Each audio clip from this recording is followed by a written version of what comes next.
और पहले खबर पाकिस्तान से। पाकिस्तान में धमाका हुआ है। लाहौर के जौहर टाउन इलाके में यह धमाका हुआ। जराये के मुताबिक एक शख्स जाँ बहक हो गया है जबकि 16 अफराद जख्मी हो गए हैं।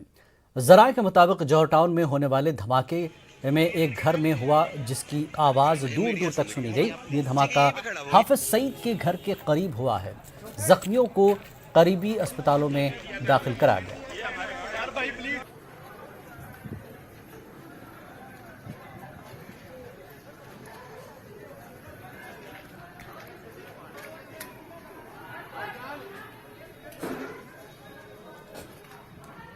मेरे बच्चे को है या मेरे को कोई बात नहीं। अल्लाह देख रहा है, उस गरीब मजदूर को भी नहीं उन्होंने देखा। हुआ क्या? इधर मोटरसाइकिल में 3 दफा इधर चक्कर लगा के गई हूँ, किसी ने मोटरसाइकिल को नहीं देखा। मोटरसाइकिल के अंदर एकदम जब हम इधर से इंटर हुए, इधर से मोटरसाइकिल फटी है। वो बंदा खुद मोटरसाइकिल के सामने खड़ी करके, वो सामने गाड़ी किस लिए खड़ी की हुई है? ये सेफ्टी करने के लिए ये लोग हैं। ये कोई किसी की सिर्फ चुगते मारते तौर पे तो भाई साहब। और यूपी में तब्दीली मजहब के मामले में अब NIA जांच कर सकती है। इस हवाले से वजारत दाखिला को तहरीरी तौर पर जानकारी दी गई है। वाज़ेह हो कि ED भी इस केस को बुनियाद बनाकर तफ्तीश का मामला टेक ओवर कर सकती है। और हिंदुस्तान के 3 मोस्ट वांटेड मफरूर अफराद के खिलाफ इन्फोर्समेंट डायरेक्टरेट ने शिकंजा कसा है, जिसमें ED ने नीरव मोदी, विजय माल्या, मेहुल चौकसी के असासे जब्त किए हैं। ED ने 18,170 करोड़ के असासों को जब्त किया है। इन तीनों मफरूर अफराद ने हिंदुस्तान में करोड़ों का घोटाला किया है।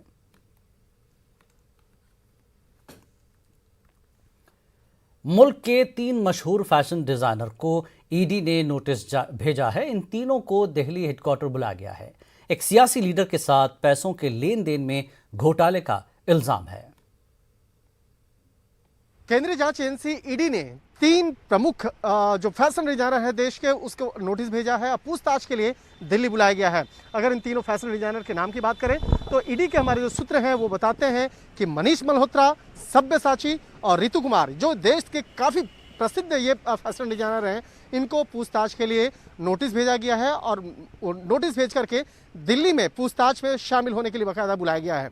जिस तरह से आरोप की बातें करें तो इस मामले में जो नेता का नाम नहीं बताया जा रहा, लेकिन इतना स्पष्ट बताया जा रहा है कि पंजाब में कांग्रेस से जुड़े हुए वो नेता जो हैं, उनके साथ में एक कॉन्ट्रैक्ट हुआ था। उसी कॉन्ट्रैक्ट के तहत बाकायदा जिस तरह से पैसों का जो लेन देन हुआ है, नगद हुआ है, जो लाखों रुपया नगद जिस तरह से बाकायदा लेन देन हुआ है। लिहाजा इस मामले की गंभीरता को देखते हुए इन तीनों फैशन डिजाइनर को अलग अलग तारीख में पूछताछ के लिए बुलाया गया। हालांकि जो पंजाब से जुड़े हुए, जो कांग्रेस पार्टी से जुड़े हुए जो एक नेता है, उनसे भी इस मामले में पूछताछ होगी। निश्चित तौर पर जिस तरह से मामला अब पैसे का लेन देन और ब्लैक मनी का नजर आ रहा है, तो लिहाजा इस मामले में की गंभीरता को देखते हुए कहा जा सकता है कि आने वाले वक्त में इनकम टैक्स भी इस केस में कार्रवाई कर सकती है। और निश्चित तौर पे उन तीनों फैशन डिजाइनर के साथ साथ जो पंजाब के रहने वाले जो नेता हैं, उनकी भी मुश्किलें बढ़ सकती हैं। वीडियो जर्नलिस्ट बीनू के साथ शंकर आनंद, न्यूज़ 18 दिल्ली। शिमाल मशरक़ी दिल्ली फसाद मामले में कट्टर हिंदू एकता व्हाट्सएप ग्रुप के 3 अरकान की जमानत अर्जी खारिज कर दी गई है। विवेक पंजा, जितेंद्र शर्मा और विवेक चौधरी को कड़कड़डुमा अदालत ने जमानत देने से इनकार कर दिया है। एडिशनल जज विनोद यादव ने यह कहते हुए जमानत अर्जी खारिज कर दी है कि चश्मदीद गवाहों को नुकसान पहुंचाया जा सकता है। मुलजमीन के वकील ने दलील दी थी कि मामले का कोई भी CCTV फुटेज नहीं है। दिल्ली की कड़कड़डुमा अदालत ने दिल्ली दंगों से जुड़े एक मामले में 3 आरोपियों की उस जमानत याचिका को खारिज कर दिया, जो जमानत याचिका आरोपी जतिन शर्मा, ऋषभ चौधरी और विवेक पंचाल के जरिए से दाखिल की गई थी। और यह कहा गया था कि क्योंकि CCTV फुटेज नहीं है, इस वजह से उनको जमानत दी जाए। आपको मालूम हो कि ये मामला उस व्हाट्सएप ग्रुप का है जिसको कट्टर हिंदुत्व एकता ग्रुप का नाम दिया गया था। और इस मामले में पुलिस ने अपनी जो चार्जशीट दाखिल की है, उसमें 9 लोगों की हत्या का मामला है।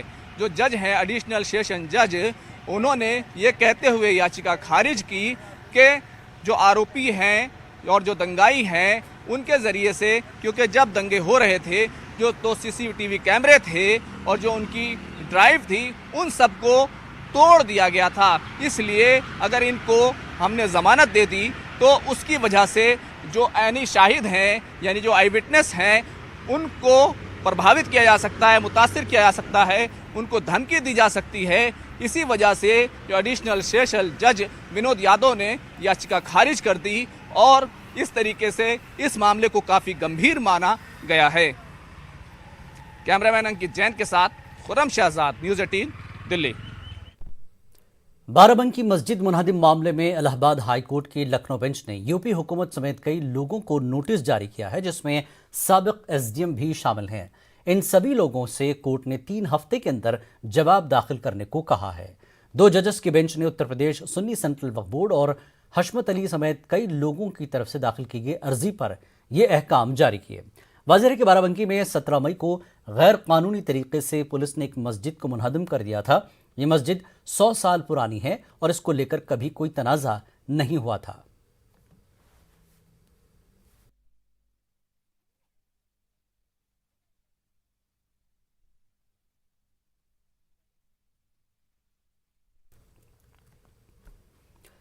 दिल्ली की सियासत में हलचल तेज होती जा रही है।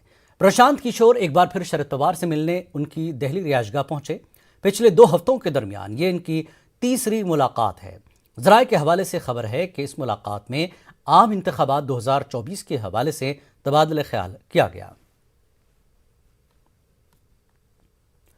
कांग्रेस लीडर राहुल गांधी के जरिए कोरोना कहर और हुकूमत की जिम्मेदारियों पर व्हाइट पेपर जारी करने पर मध्य प्रदेश के वज़ीर दाखिला डॉक्टर नरोत्तम मिश्रा ने सख्त तनकीद का निशाना बनाया। वज़ीर दाखिला नरोत्तम मिश्रा का कहना है कि जो लोग कोरोना कहर में अवामी खिदमत में कहीं नजर नहीं आए वो लोग व्हाइट पेपर जारी कर रहे हैं। उन्होंने कहा कि राहुल गांधी तो खुद कोरे हैं, उन्हें व्हाइट पेपर जारी करने की क्या जरूरत है। वहीं कांग्रेस ने नरोत्तम मिश्रा के बयान पर जवाबी हमला करते हुए कहा कि कोरा कागज तख्लीक की अलामत होता है, इस पर तरक्की की इबारत लिखी जा सकती है, लेकिन जिन लोगों ने अपने जहर से मुल्क की तकदीर के कागज को आलूदा कर दिया है उस पर अब कुछ नहीं लिखा जा सकता है।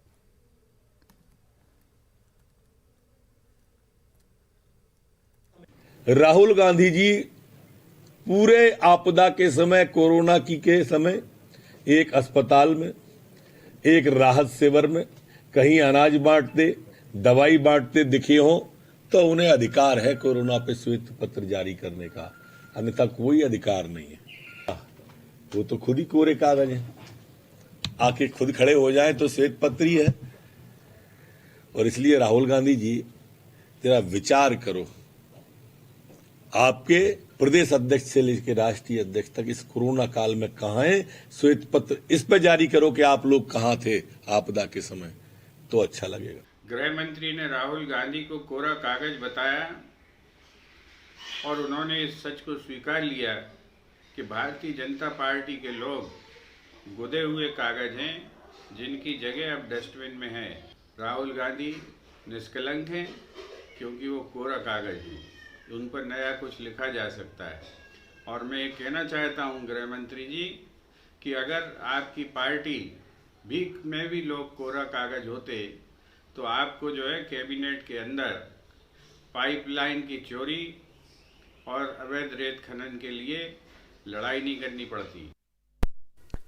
कांग्रेस के साबिक सदर राहुल गांधी ने बिहार के सैलाब मुतासरीन से ताज़ियत का इजहार करते हुए पार्टी कारकुनान से इमदाद फराहम करने की अपील की है।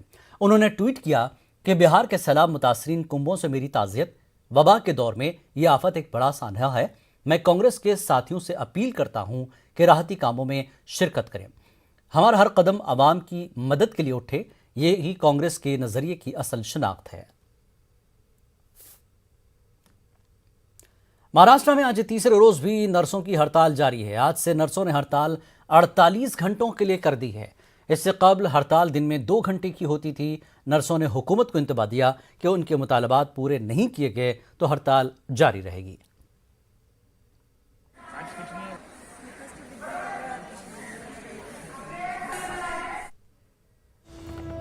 और इस वक्त जम्मू कश्मीर से बड़ी खबर, इरमपुरा सुपुर में फायरिंग की आवाज़ें सुनी गई हैं। जम्मू कश्मीर से इस वक्त की बड़ी खबर, इरमपुरा सुपुर में फायरिंग की आवाज़ें सुनी गई। इरमपुरा सुपुर में सीआरपीएफ की हवाई फायरिंग, मोटरसाइकिल सवार के न रुकने पर हवाई फायरिंग की गई है। मोटरसाइकिल सवार नौजवान को गिरफ्तार कर लिया गया है। ज़राए के हवाले से खबर है, एक नौजवान मौके से फरार हो गया है। बड़ी खबर, इरमपुरा सुपुर जम्मू कश्मीर का इरमपुरा सुपुर में फायरिंग की आवाज़ सुनी गई। इरमपुरा सुपुर में सीआरपीएफ की हवाई फायरिंग की ये आवाज़, मोटरसाइकिल सवार के न रुकने पर हवाई फायरिंग की गई है और मोटरसाइकिल सवार नौजवान को गिरफ्तार कर लिया गया है, जराये के हवाले से बताया गया है, और एक नौजवान मौके से फरार हो गया है।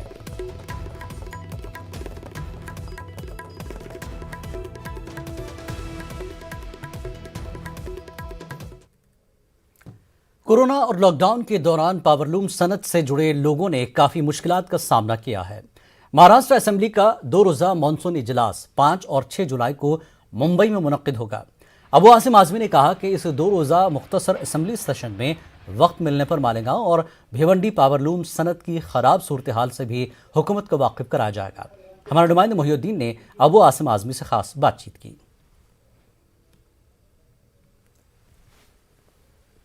और कोविड की सिचुएशन से जो है वो बाहर नहीं निकल पाया पावरलूम, और उसके बाद जो है मंदी में गिर लिया है। लूम जो है वो भंगार के भाव में बिकने को यहाँ पे तैयार है मालेगांव में, और भिवंडी के जो बुनकर है वो अपना कपड़ा जो है वो बाहर सड़क पे चला कर एहतजाज कर रहे हैं, लेकिन हुकूमत महाराष्ट्र के कानों पर जू तक नहीं रेंग रही है। ऐसे में अबू आसिम आजमी का रोल क्या होगा, मुझे ये बताइए। अबू आसिम आजमी का रोल सरकार से मांग कर रहा हूँ मैं बार बार। हमने हर असेंबली के सेशन में पावरलूम चाहे भिवंडी का हो, चेतकरंजी का हो, मालेगांव का हो, इसके बारे में बार बार आवाज़ उठाई है और सरकार की जू नहीं रेंग रही है। हम आवाज़ उठा सकते हैं, आंदोलन कर सकते हैं, वो हम कर रहे हैं बराबर। और अभी 5 तारीख को फिर असेंबली शुरू होगी, हम फिर बात करेंगे पावरलूम में। असेंबली जो शुरू होने वाला है इसी 5 तारीख को मानसून सेशन, क्या उसमें पावरलूम का मुद्दा उठेगा आपके जरिए? बिल्कुल, अगर वक्त मिला तो 100% उठेगा। लेकिन सीएम से भी कुछ इस ताल्लुक से बात हो पाई है आपके अभी तक, कि सीएम को आपने कुछ बताया है? क्योंकि होता ये है कि जो मुस्लिम लीडरान हैं उनको जो है वो सिर्फ मुंबई की हद तक ही वो ज़्यादा सरगर्म रहते हैं, महाराष्ट्र के दूसरे इलाकों में जो है उनका ध्यान नहीं जा पाता है। पावरलूम में कई मसाइल हैं, लेकिन मुंबई के नेताओं का ध्यान क्यों नहीं जा पाता है? नहीं, ऐसा नहीं है। जो लोग कुर्सी बैठे हैं वो लोग उस पर ध्यान नहीं दे रहे हैं। एकदम सीरियसली पावरलूम के ऊपर सरकार का ध्यान देना बहुत ज़रूरी है, और हम बार बार सरकार को सचेत रहें कि भाई पावरलूम की हालत बहुत ख़राब है। ऐसा नहीं कि हम लोग आवाज़, अगर आप चाहेंगे तो मैं हर सेशन की आपको क्लिपिंग दिखा सकता हूँ। हमारा रईस जो आज एमएलए हैं भिवंडी के, कितने डेलीगेशन ला के बात कर चुके हैं। बिजली के बिल के बारे में वहाँ जो एक प्राइवेट कंपनी को दे दी गई, टोरेंट को दी गई है, उसकी वजह से कितने लोगों को प्रॉब्लम्स हो रही है।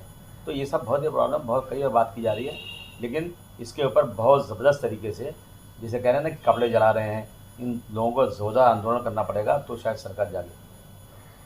अब वसीम आजमी ये कह रहे हैं कि आने वाले असेंबली सेशन में जो है वो इस ताल्लुक से बात करने वाले हैं, और जुलाई के पहले हफ्ते में सेशन जो है वो शुरू होने वाला है। अब देखना ये है कि असेंबली सेशन में आवाज़ उठने के बाद जो है वो क्या वाकई महाराष्ट्र हुकूमत इस ताल्लुक से जागती है, या वही ख्वाब खरगोश की नींद में जो है वो सो देती है।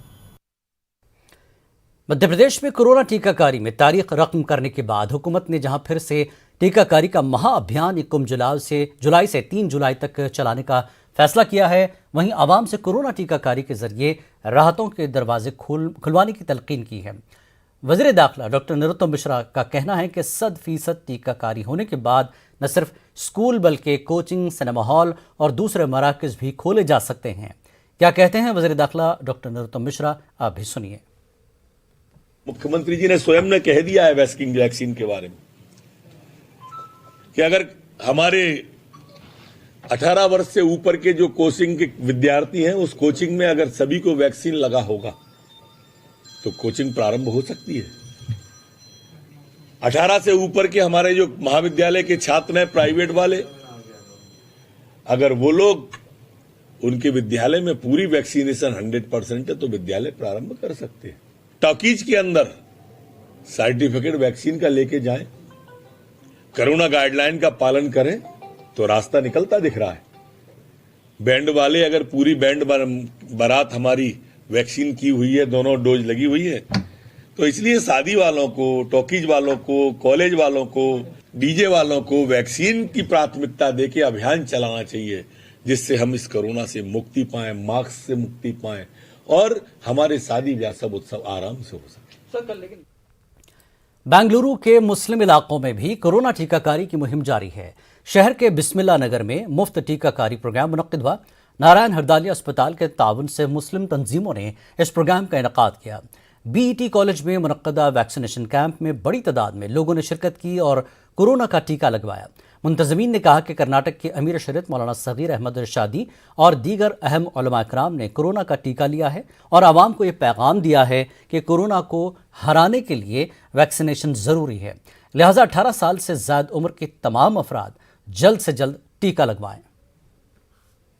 सबसे पहली बात, अमीर शरीयत खुद अपना वैक्सीनेशन लिए, मौलाना इमरान मकसूद साहब वो भी लिए, हमारे उल्मा इकराम वो खुद लिए।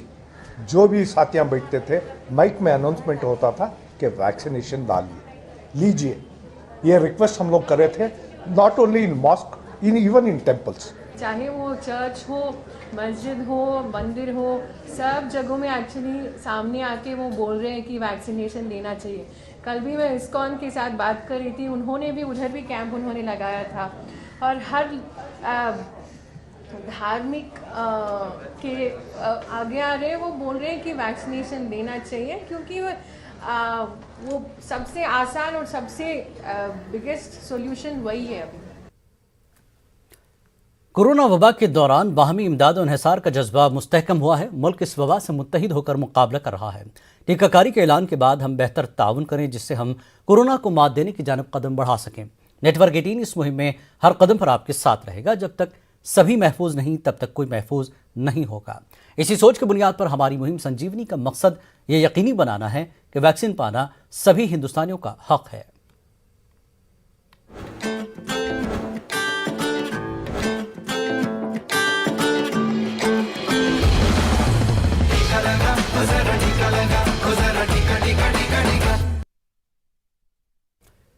गाजियाबाद के कोतवाली इलाके में परवेज नामी एक शख्स पर गोलियों से हमला करने का मामला सामने आया। इतला मिलते ही पुलिस मौके पर पहुंची और परवेज को अस्पताल मुंतकिल करा गया। पुलिस ने मामला दर्ज करके जांच शुरू कर दी है। वहीं परवेज के पड़ोसी का कहना है कि परवेज बहुत सीधा लड़का है, इसको गोली क्यों मारी गई ये समझ से बाहर है।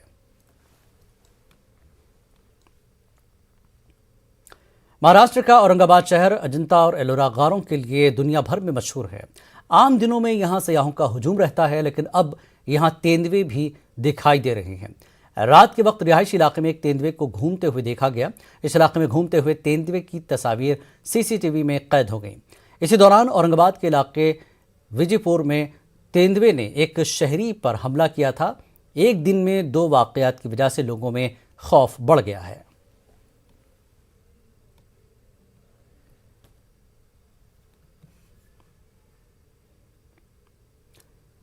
न डरिए न डराइए, सच जानिए और वही बताइए। प्लीज अफवाह मत फैलाइए।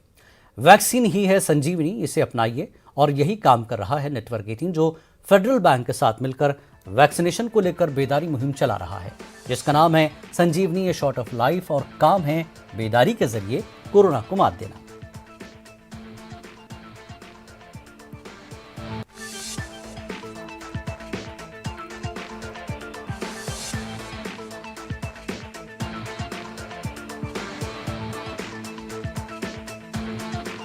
आपने टीका लगाया क्या?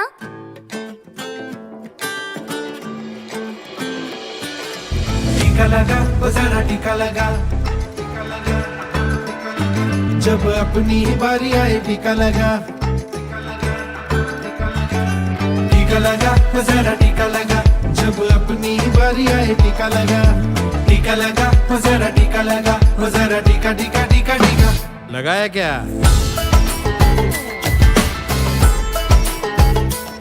चल हाथ बढ़ा और साथ सभी के चल दे। एक टीके से बन जाए बात समझ ले। परिवार साथ मित्रों को शामिल करके लड़ जाएंगे टीकाकरणों के दम पे। ओ ये जो ढाल सी है वो कमाल सी है, संजीवनी आई यहाँ। टीका लगा, तो जरा टीका लगा। जब अपनी बारी आए टीका लगा। टीका लगा, तो जरा टीका लगा। तो जरा टीका टीका टीका टीका लगाया क्या?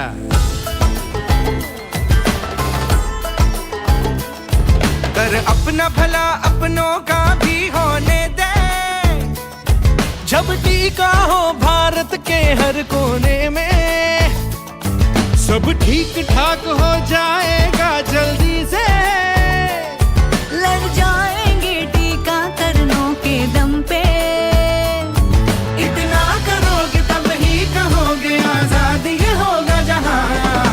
टीका लगा वो जरा टीका लगा, जब अपनी बारी आए टीका लगा।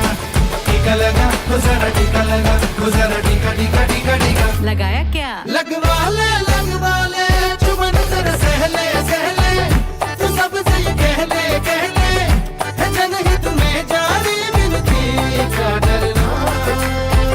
ओ निडर टीका लगा वो जरा टीका लगा, वो जरा टीका टीका टीका। ठोस कदमों से मंजिलें मिलती, जैसे ऋतुओं से जूझ के कली है खिलती। ठान लो अब से लो जिम्मेदारी, टीका लगवाने जाना है हमें इस बारी। फायदा ही फायदा हो, समझो ये कायदा हो, बस छोटी मांग है नहीं कोई ज्यादा। ओ करो वादा आज पालो रिवाज, संजीवनी आई यहाँ। टीका लगा वो जरा टीका लगा, जब अपनी बारी आए टीका लगा। टीका लगा वो जरा टीका लगा, जब अपनी बारी आए। टीका लगा वो जरा टीका लगा, जब अपनी बारी आए टीका लगा। टीका लगा वो जरा टीका लगा, वो जरा टीका टीका टीका टीका लगाया क्या? टीका लगा वो जरा टीका लगा, जब अपनी बारी आए टीका लगा।